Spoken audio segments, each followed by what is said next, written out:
Ermiyaas atuuti garaa haadha kee keessatti dhalatinan si beeka.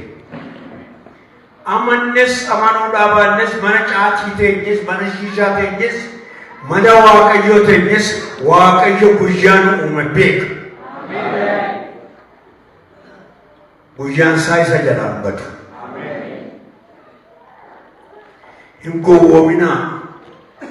Gowwummaan kiristaanota keenya baay'ee gudda'eera. Of jechuun, qaba jechuun, ofittummaan waamamanii illee paasterii jedhanii wayyaa bal'aa uffatanii qeesiidha jedhamanii maggaabii jedhamanii wangeelaawwan jedhamanii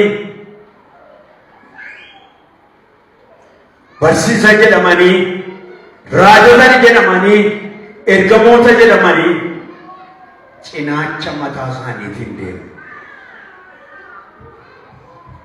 Cinaacha karaa waaqayyo barbaadu hin dhaabanne. Inni kun biyya Itoophiyaa keessatti rakkina guddaadha.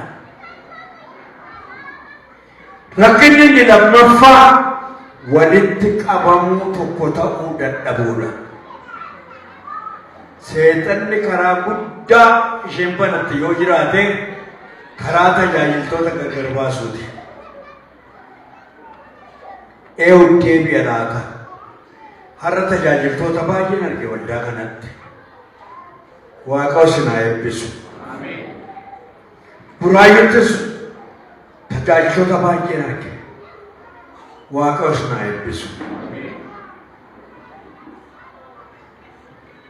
Amma jilbeenfadheen nama walitti jira malee isin ijjina deemuu dhaabuuttan jira. Sababni isaa amma immoo namoota isaaniif isiniif dhimma baasu ta'ee gadi ba'uu kootu kan waaqayyootu hin ta'in. Ergaa waaqayyootu hin ta'in ergaa keessan gaggeessuudhaaf gadi ba'uuttan jira. Afaan Amaarኛatti maxxaqamiyaa. Amma biyya Itoophiyaa keessa innaa ilaaltanii torbanuma kana kan sirkiin ergame Debubii iddoo torba Kadhannaa Oromiyaa keessa immoo iddoo 3 iddoo 10 bal'inaan dhufeeniiru. Sirkiidhaanis maqaadhaanis waraqataanis kan na gaafatee jiru. Yeroo tokko Debuu keessatti iddoo 6tti lafa fotoogiraafii koo baasan qabadhee firdi beetiin naga gaaban jedhu dhiisinaan jedhe gooftaan. Ammas nan dhiise. Maaliif natti fayyadamtu? Isa kana sin gaafachuun barbaada. Natti hin fayyadaminaa hojii ban hojjedhaa. Waan tokko immoo dhossaa bakkee isinii baasa.